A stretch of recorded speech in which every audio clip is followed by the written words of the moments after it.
Bonjour, nous avons vu lors de la dernière vidéo comment nos frères juifs s'emparent du chapitre 2 du livre des Nombres pour promouvoir une vision unifiée du peuple des fils d'Israël avec les armées d'anges célestes que dévoile la tradition orale très tardive, entre 5 et 7 siècles après Jésus-Christ. Alors posons-nous la question, comment nous-mêmes en tant que chrétiens, donc sans cette tradition midrashique tardive, nous pouvons entendre ce chapitre.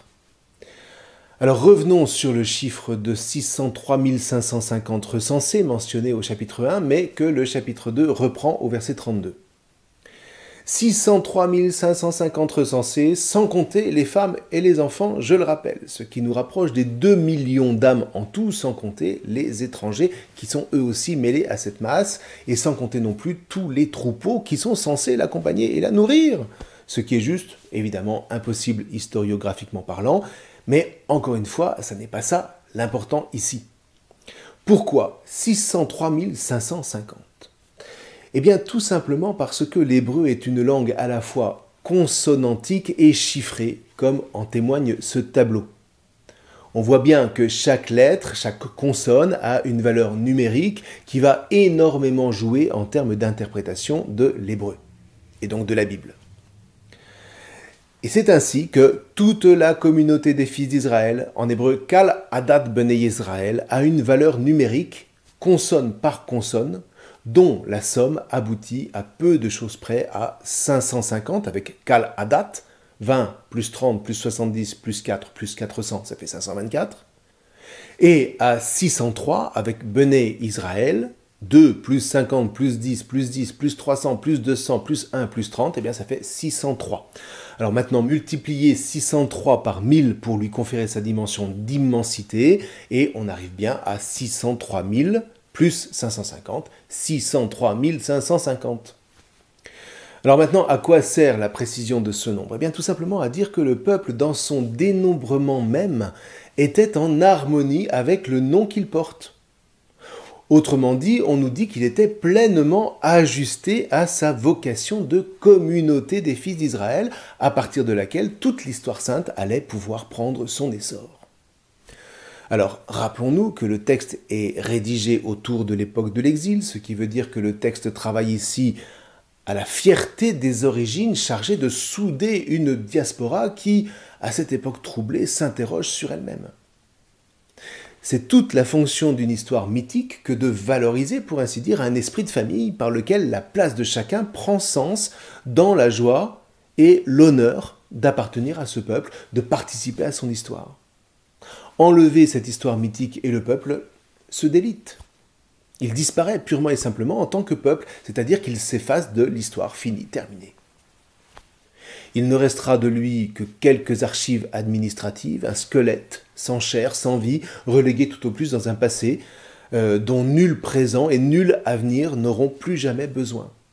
Or, rien de tout ça dans la Bible, évidemment, et ce sont des chiffres comme 603 550, entre autres, qui sont paradoxalement les garants d'un avenir, les garants d'un peuple fier des générations qu'il engendre, fier de l'histoire qu'il porte, et fier de la vie qu'il transmet. En d'autres termes, si 603 550 signifie Kal Adat Bnei Israël, toute la communauté des fils d'Israël, alors si je fais partie de la communauté d'Israël aujourd'hui, je fais partie des 603 550. Donc le texte ne me parle pas uniquement des anciens, mais aussi de moi maintenant, mais aussi de moi en tant que membre de cette communauté composée de toutes les générations successives d'Israël. Alors sans doute que chaque chiffre, qui sont les mêmes du chapitre 1 au chapitre 2, avait un sens au moment de la rédaction. Mais, ma foi, je n'ai trouvé nulle part d'éléments probants sur cette question. Ceci dit, alors qu'est-ce qu'on peut dire de notre chapitre ? Eh bien d'abord, qu'il reprend les données du chapitre 1. On l'a déjà dit. Il lui emprunte la liste et l'ordre des tribus, sauf que chapitre 2, Yehuda vient en tête.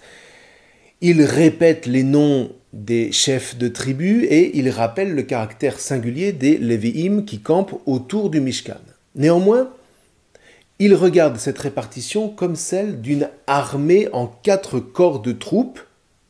Il précise l'ordre de marche et il indique les lieux de camp de chaque tribu autour du Mishkan. Et là, il y a sans doute la mémoire de l'organisation militaire des Égyptiens. On sait par exemple que l'armée de Ramsès II, dans ses campagnes contre les Hittites, campait au carré autour de la tente royale. Donc vous voyez, on ne part pas de rien, jamais. Maintenant, que les Lévi'im soient disposés autour du sanctuaire, d'une part, on a sans doute là le prolongement de la mission des fils de Ébi-Lébi concernant le sanctuaire de Joseph Aménophis, on l'a suffisamment rappelé, et on retrouvera le même agencement dans le livre de Josué qui bâtit les villes lévitiques autour de Jérusalem. C'est en Josué au chapitre 21, les versets 8 à 42. Et voilà donc à présent le peuple qui est en état de marche, avec Hachem comme roi, on avait évoqué Hachem comme père au chapitre 1, au centre du dispositif. Et là on reconnaît une autre vision d'Ézéchiel, celle du temple céleste au cœur de son peuple comme une source d'eau vive. Alors ceci dit, si on fait un peu la synthèse de tout ça, il faut sans doute regarder cette organisation comme un agencement plus liturgique que militaire. Ce qui s'avance, en définitive, c'est un peuple sacerdotal. C'est un peuple qui a pour vocation l'élévation du genre humain pour sa rencontre avec Hachem, comme une épouse vient à la rencontre de son époux. Alors maintenant, vous me direz pourquoi est-ce qu'il ne se contente pas de vivre au désert? Mais tout simplement parce que ce peuple ne vit pas cet appel pour lui-même, mais pour les nations. Et donc, il lui faut prendre sa place au milieu de ces nations, mais évidemment des nations hostiles contre lesquelles il s'agira de combattre. Combattre non pas pour fonder un empire, mais pour creuser son sillon là où Hachem l'aura planté, avec le sanctuaire en son cœur, qui deviendra le temple de Jérusalem, mais évidemment bien plus tard. On n'en est pas encore là à ce stade. Alors maintenant, si on regarde l'organisation textuelle de ce début du livre, eh bien elle a aussi quelque chose à nous dire. Si on compare les versets 1 à 4 du chapitre 1 avec les versets finaux, 32 à 34 du chapitre 2, on s'aperçoit facilement qu'ils utilisent les mêmes jeux sémantiques, ce qui signifie qu'ils forment une inclusion de tout cet ensemble des chapitres 1 et 2 qu'il faut en réalité lire d'un seul tenant, en faisant attention à son centre rédactionnel, qui va nous révéler quel est le véritable nœud de tous ces versets. Et là, c'est assez simple. Dès versets 5 à 46 du chapitre 1, on a le listage des clans de la communauté d'Israël par famille, qui répond des versets 1 à 31 du chapitre 2, au listage de ces mêmes clans par troupes, cette fois, disposés autour du sanctuaire selon les 4 points cardinaux. Donc, visant d'aller à la rencontre de toutes les nations de la terre, à commencer par Canaan. Restent alors les versets 47 à 54 du chapitre 1 qui composent le cœur de cet ensemble. Et de quoi parlent ces versets? Mais du statut particulier de la tribu des fils de Lévi, comme par hasard. Et à travers eux, le Mishkan, dont ils ont la garde pour le monter, le démonter et le porter. Ce qui veut dire qu'en définitive, eh bien c'est Hachem qui, entouré de son peuple, vient à la rencontre des nations. Et là, on a tout l'enjeu du livre des Nombres qui nous est livré. Hachem, après avoir libéré son peuple des griffes des nations, comme le raconte le livre de l'Exode, après l'avoir initié à sa vocation d'élévation et de sainteté à travers les différents commandements du livre du Lévitique, Hachem, donc, lance son peuple dans l'aventure de la rencontre, ou peut-être devrait-on plutôt dire l'aventure de la confrontation avec les nations, dans la mesure où la proclamation de la primauté de Hachem ne sera pas de tout repos ni sans surprise, parfois très douloureuse, mais à travers quoi, très mystérieusement, le nom de Hachem s'implantera bel et bien au cœur de l'histoire des hommes. Du coup, pour des chrétiens, bien ça donne à penser. Ne serait-ce que par cette manière dont Jésus va s'entourer des 12 apôtres avant de les envoyer évangéliser le monde.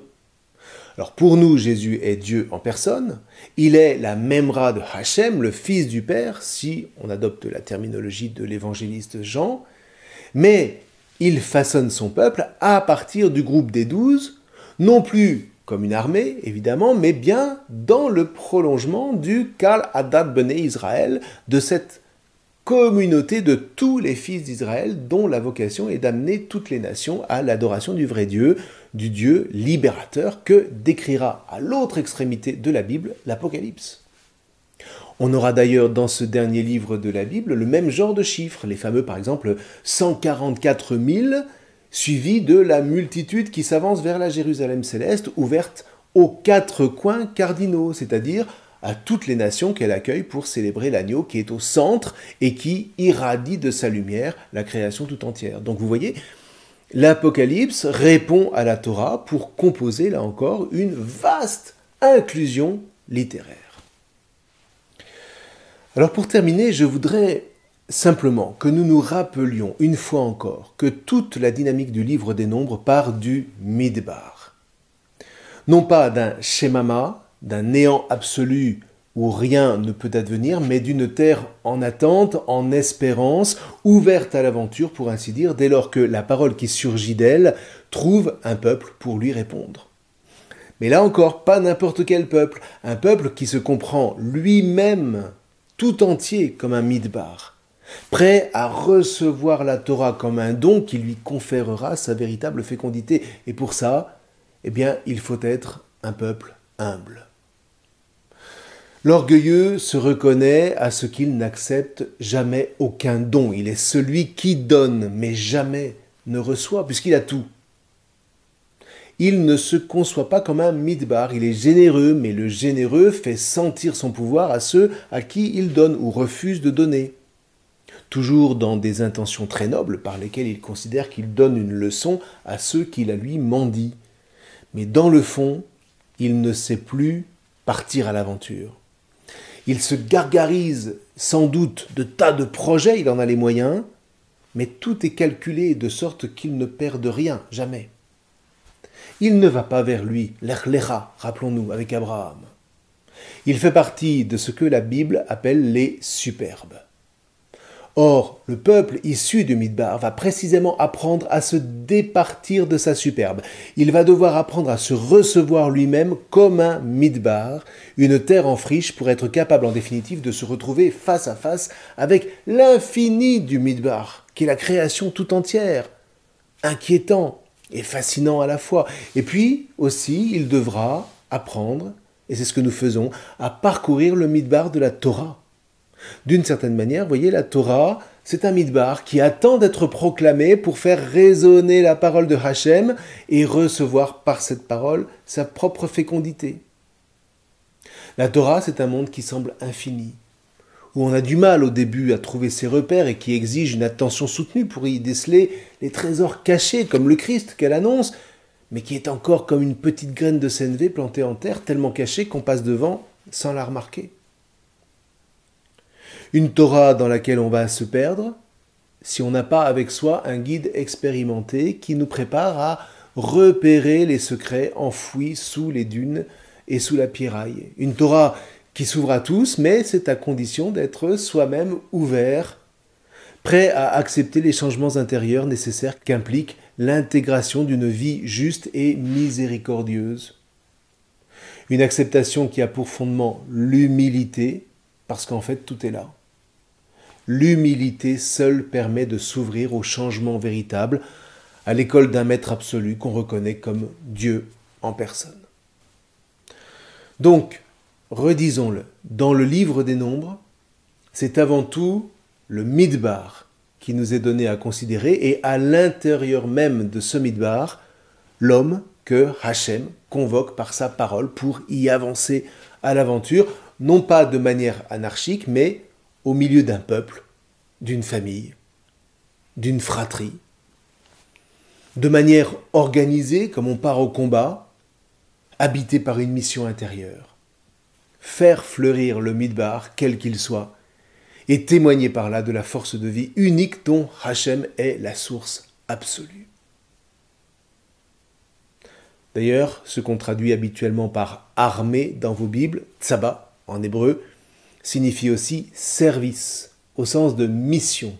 Ce qui veut dire que, dans tout ce chapitre 2, Israël est organisé essentiellement en ordre de service, ce qui rejoint la dimension sacerdotale qu'on a reconnue à cette procession. Enfin voilà, pour quelques éléments que j'espère utiles pour l'étude de ce chapitre. Alors je vous en souhaite une lecture féconde, je vous souhaite de découvrir comment vous-même vous êtes un midbar en attente d'être fécondé par cette parole que nous découvrons ensemble. Nous verrons la suite la prochaine fois. Je vous remercie.